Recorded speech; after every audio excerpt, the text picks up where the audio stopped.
Good afternoon, and welcome to the Greg Tompsett Football Show. We are here on this glorious Victory Friday, and I am joined by fantastic Cover One producer and Sports Illustrated writer Chris Seth. Chris, how does that intro feel? How does that hit? That feels really good. I love a good Victory Friday at any point in time, and I'll take any victory day. Is great. Two in Like I one am week is pretty special. You don't to get a Victory tell Monday and a Victory Friday for in the re- same day. I get to wear my shirt. If you're reading like this, it means Buffalo won yesterday. I love getting nice. to wear the shirt. It's great. Yeah, I was just about to do this with mine because this is new Cover One partner 26 shirts, old Yes. Division Crusher back to back. Just as a reminder, in case you were wondering, the division is still ours. So it's really funny. Obviously now is that our show's been going for a while. Aaron and I and Eric and Anthony, we've become kind of the go-to people for some roundtable shows, division shows, Patriot shows, Jets shows, Dolphin shows. So I was doing kind of the rounds early this leading into the season and a couple more coming into this game. And the Dolphins are like the fastest team in NFL history. They have the most explosive speed any NFL team has ever put onto a team, and it just scares the bejesus out of me. Like, I'm genuinely anxious every time we play them.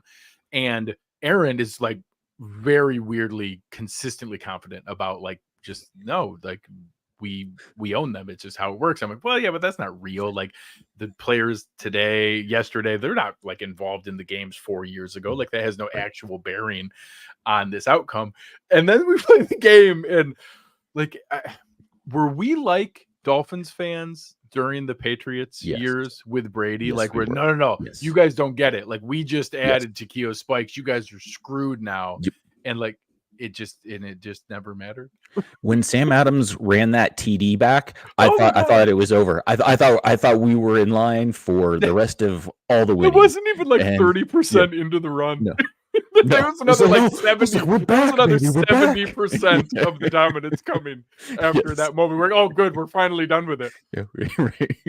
Oh God. All right. Anyways, Auntie, if you guys have any questions or anything here, throw them in the chat. We're going to be able to go through a couple things, but really, today, besides dunking on Dolphins fans and enjoying this Victory Friday, we do want to get you ready for this coming weekend. So we have a couple in a row here where it's going to be nice. I'm going to be able to enjoy the quad box. I'm very proud. I've obviously lived outside of Western New York for more than half of my life now. So I've been forced to use the DirecTV previously NFL Sunday Ticket, and now very happily have been able to switch to YouTube TV and their NFL Sunday Ticket and their greatly enhanced quad box where there's no wasted marketing space around. You get full vision of all four.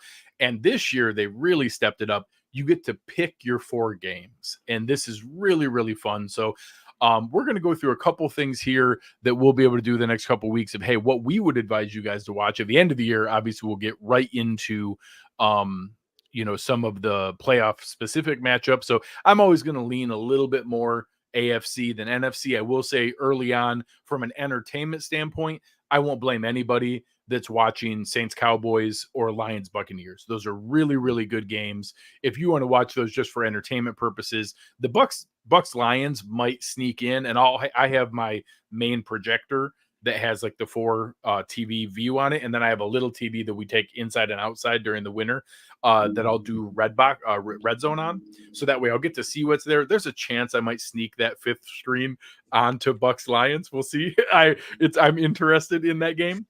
But the ones that I want to see the most are going to be the ones of teams that I think we're going to play that'll have an impact on the rest of the Bills season, and that I'm interested in upcoming matchups. So the first one here is one that I was really excited about early on coming into the year, and now maybe lost a little steam after a week 1 injury, and that's Colts Packers. So the Colts are going to be heading to Green Bay, but instead of playing the Jordan Love led Packers, they're going to play what I believe it sounds like is Malik Willis. I really thought at some point I would hear the rumor come out. They're like, no, we came to our senses. We're going to play Sean Clifford. But I think they're going to start Malik Willis in an NFL football game on purpose. For all indications, that seems to be the case. Yeah. That, they're only making the Colts like a 2.5 point favorite. So a field goal here? Like it started out there and now it's the Packers. Obviously we were in that spot beforehand, but like the Colts only need to win by a field goal It against Willis.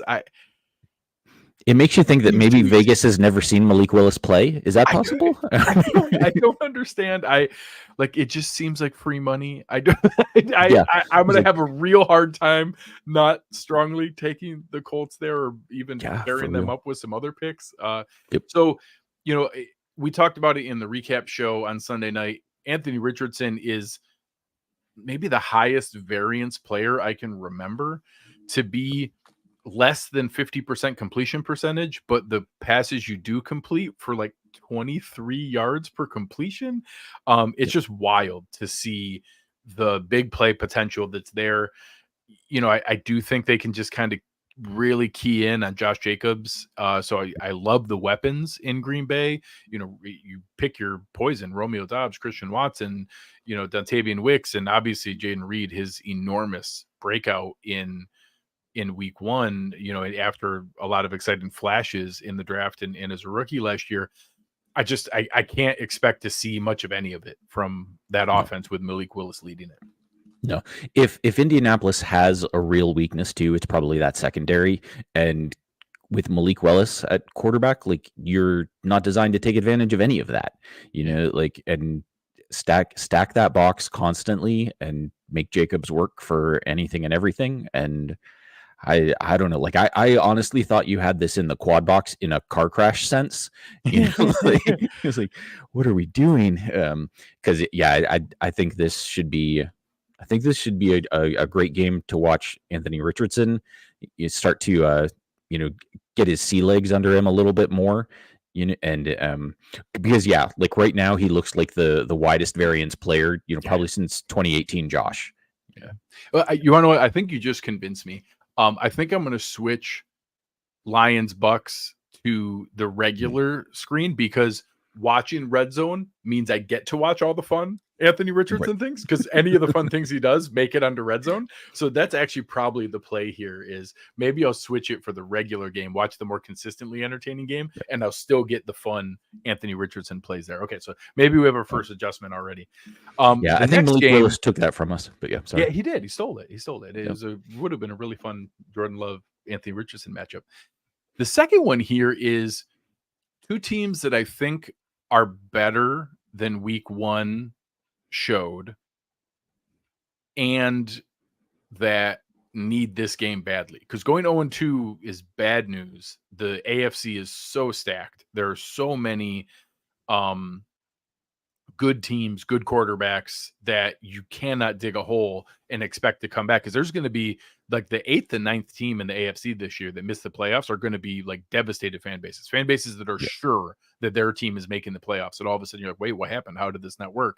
And here are two that I think, I loved the additions the Titans made on defense this year. Going out and getting L'Jarius Sneed and Chidobe Awuzie was a really, I think, inspired choice in modern football to be able to go in and bring in that level of coverage when you already have Jeffrey Simmons and some pieces like that up front. I think they probably need a little more on the pass rush side. They're a team I would watch out for in this Jets pass rusher from the Hassan Reddick in this Hassan Reddick thing. They're the exact kind of team that really needs to insert a player like Hassan Reddick as a pass rusher and might be willing to pay him. So maybe the Jets leave him there. Maybe they arrive and he just stays there and he stays in Tennessee. So the Jets come in. They are going to be 3.5-point favorites in Tennessee. I think that's a little heavy. I think this Tennessee defense is tough. I think that this was going to be, I take that back. Do you think this was the moment that Callahan needed to like shake the bejesus out of Will Levis? Or do you think this is the game where we realize Will Levis is not fixable as a pro quarterback? Yeah, I think Callahan would tell you he thinks it's the first, right? To make the comments he made after that game, like, hey, I think we win if we had punted on first down. For a coach to say that, if we just punted on first down, I think we would have won. That's a pretty tough shot across the bow for your quarterback. He's like, hey, Levis, wake up, buddy. Enough with the fun little TikTok videos about mayo in your coffee or eating bananas weird. Like, you got to buckle down because this is crazy town.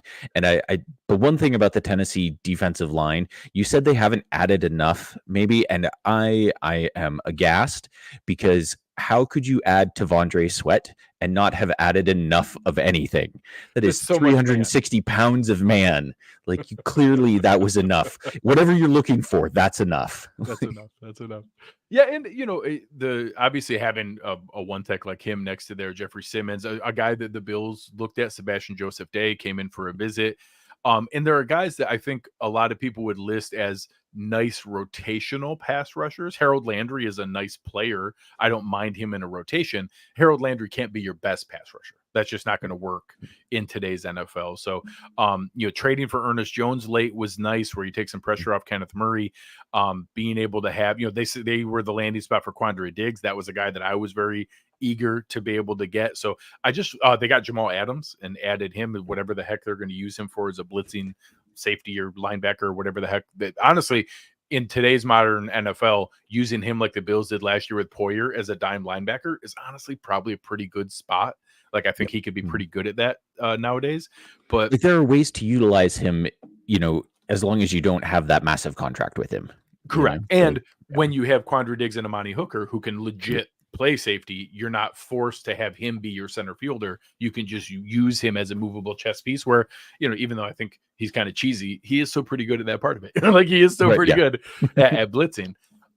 So in this game, I think this is a huge game for the Jets. With the pressure and attention they have, they cannot go 0-2. And I think this is a real sneaky spot going into Tennessee, a team that's better than a lot of people think. I think that is a tough game to be able to watch for, and one that I'm going to be watching closely. Yep. A lot of people wrote off the Jets' problems in that game because they were playing San Francisco. And admittedly, like, San Francisco is one of the best teams in the league. But, I think that some of their issues weren't just because they were playing San Francisco. There's a lot of question marks on that team. Absolutely. And, Rodgers, probably to his credit and my chagrin, probably looked better than my worst case scenario for him. So I don't think you're going to see that MVP level of play again, but he's probably still an above average quarterback. Yeah, and that's when he was clean, when his pocket was clean, his arm is still there. There was once or twice where he rolled out or was moving where I was like, oh, that looks a little different, where he did not have the in-pocket mobility that he used to have, which, it's a 40-year-old man coming off an Achilles injury. Of course, he's not moving around the same, but there was a couple times like that where that was where a lot of his magic came from. Like, he was maybe the best quarterback in the league at, like, scrambling per se, but eyes always downfield, always looking for what was there, just creating space, creating movement, keeping himself alive, but always looking down the field. And there was a couple of times where he couldn't quite move the same, and we'll see if that comes up.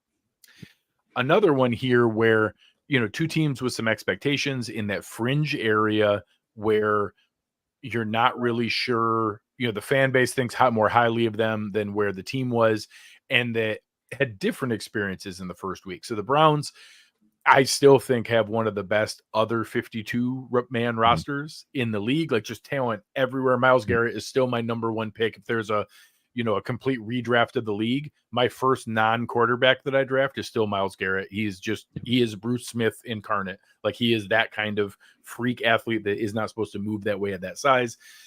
I do think that I'll give them a little grace in that I think they had a third string left tackle and a second string right tackle trying to block Micah Parsons. That's never going to go well.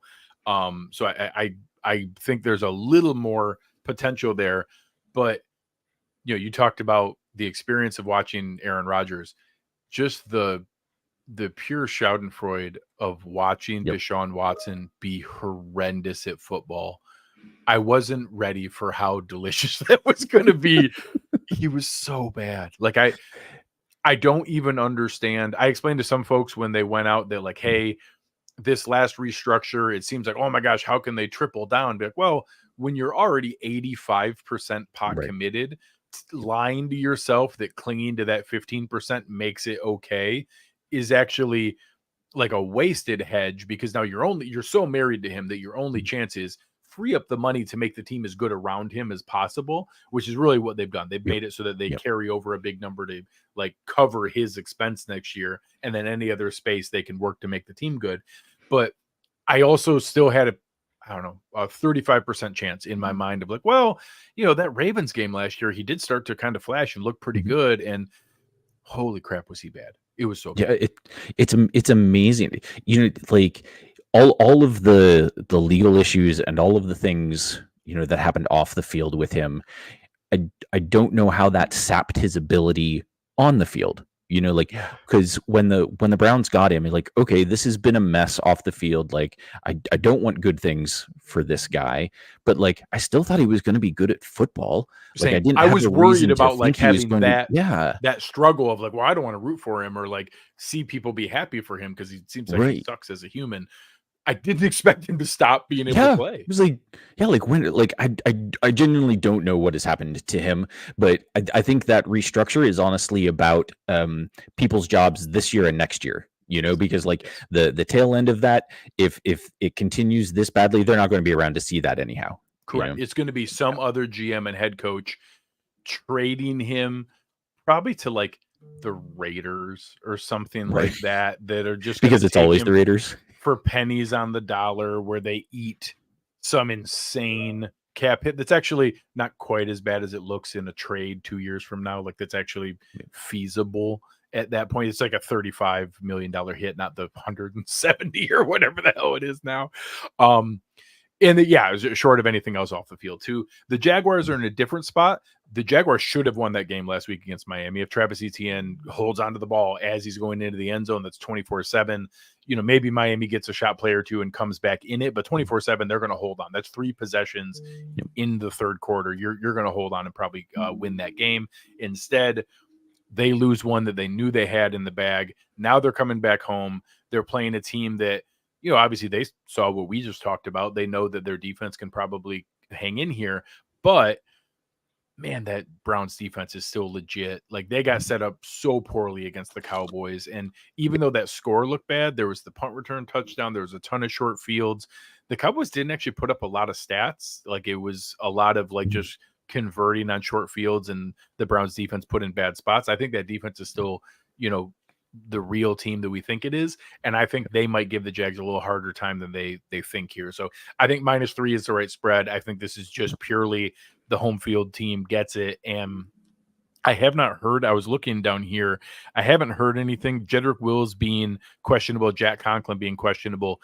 If those guys play, I don't want to see better Deshaun Watson, but I actually think we could see like moderately effective Deshaun Watson, and that changes everything for that offense. So Yeah. we'll see where that goes and what comes of it. Yep. Our last one here, before we get to our matchup of the week, was just one that I'm going to be watching with Baltimore, Las Vegas, being able to check that out. And that one's more just kind of checking in that I was, really high on the Ravens coming in. I don't think that they showed anything like terrifying against the Chiefs where like, hey, it's the Chiefs. The Chiefs are crazy explosive. But it was maybe a little concerning here. So I just want to check in here and see. This is a team that I know we're going to play coming up here. So I want to watch and be able to get some of my early scouting done. I think the Raiders have a game team. I was still shocked by that coaching decision last week by Antonio Pierce to punt when he did. But I just want to kind of watch this game because I want to make sure like, hey, are the Ravens what we thought they were? Yeah, and so I want to see what the Ravens offensive line is right now against Wilkins and Crosby. Like Yeah. in terms of like, look ahead scouting, it's not really fair because the Bills don't have anybody like Crosby or Wilkins comparatively.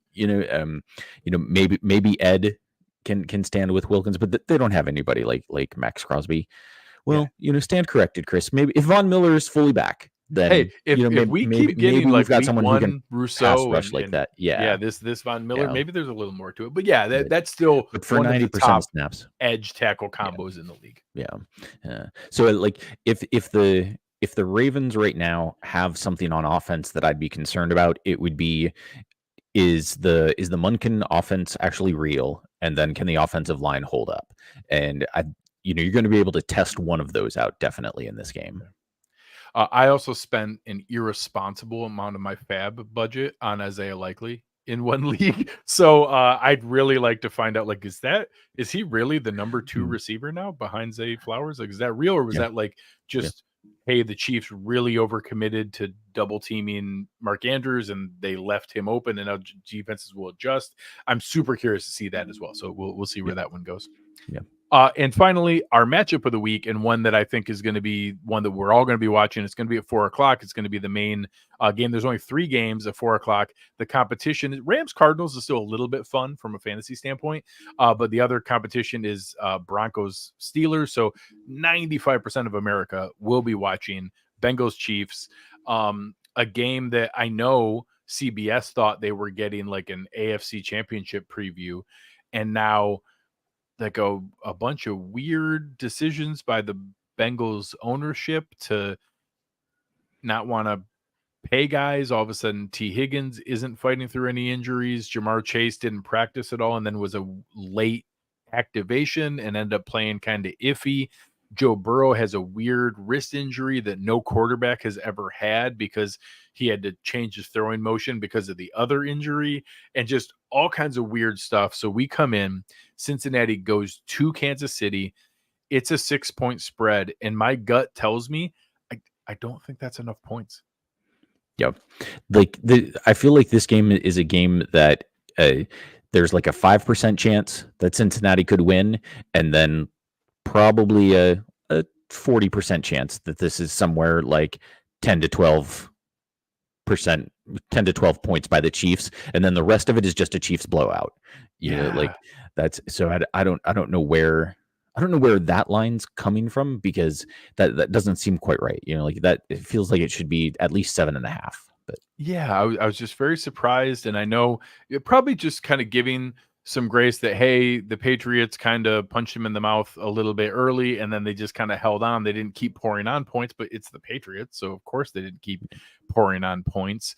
The fact that they only mustered 10 points against that Patriots team, I think there's a game defense there, but no Christian Barmore, no Matthew Judon. Christian Gonzalez is a stud, but like he completely took Jamar Chase out of the game. Like there was just, I'm very, very curious to see here. Or again, we say all the time, week 1 is a liar. Maybe this is the wake up call, and we see the Chiefs.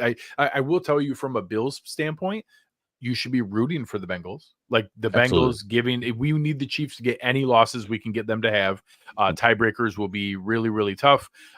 Any losses we can get the Chiefs to take will matter come playoff time and seeding time. So I'm going to root for the Bengals here, but I think the Chiefs might roll here, and that I kind of think they're a juggernaut that we're just going to have to catch them on the right day come playoff time. And that, I think the Chiefs might be in a spot where if they play any team 10 times, they probably win 7 or 8. And the Bills are one of the teams that instead of only winning once or 0, they're one of the teams that could win 2, 3, 4 times if they play them 10. You just got to hope that one of them is the game in the playoffs when it matters. Just give me one of those in the playoffs. That's what just make it be the one, and I'll take any lucky bounces. I'll take balls off of shoulder pads falling into Jamarcus Ingram's hands all day. Anything. Although all of them. I'm pretty sure Mahomes could have got that one pass out of bounds. I'm pretty sure the one pick six is in your head. I feel the pretty 10% additional arm strength it would take, he would get that out of bounds. Even falling down with AJ Epinesa pressure, I'm pretty sure Mahomes would have got that one out of bounds. So we wouldn't get that cheapy. All right. Anything else that you're watching for this weekend? I am watching to see if Cincinnati can manage to win this game, because there's going to be the remaining 5% of people that are still in eliminator pools who pick against the Bengals this week. So if they win, then everyone's out of all the eliminator pools. Because Cincinnati losing to the Patriots destroyed 95% of the world eliminator pools last week. Yes, or so many. I was lucky. I did have Seattle, Denver, although that one almost lost 2. So that one barely squeaked by, but it survived. Poking around the rest of the spreads, it'll be the Chiefs. I think the Ravens will be a super heavy one. The Ravens will be like the safe choice, but the safe choice last week was Cincinnati, New England. So we'll see where that one goes. I think a lot of people are going to be there. Some people will do Chiefs, Bengals, maybe. I mean, I guess technically by spread, the next is Detroit, Tampa Bay. I'm not sure I want to bet against that No. Tampa Bay team Mm-mm. after seeing week one. I'd stay No. off of that at a minimum. Like, that's the only thing I would do with that is maybe the over, because with the Yeah, I injuries, like that. in the secondary, like that game could be fireworks. Yeah. All right, guys, this is a ton of fun. Appreciate you guys jumping in here. We will do this most weeks, depending on we don't always get a Thursday night game, being able to go in and have this extra victory Friday. But thought this was a lot of fun, so we popped it in here today. We'll be back with you guys on Sunday night, going through our whip around and see how these games turned out. But on behalf of Chris Seth and everybody here at Cover One, I'm Greg Tompsett. You've listened to the Greg Tompsett Football Show, and we are out.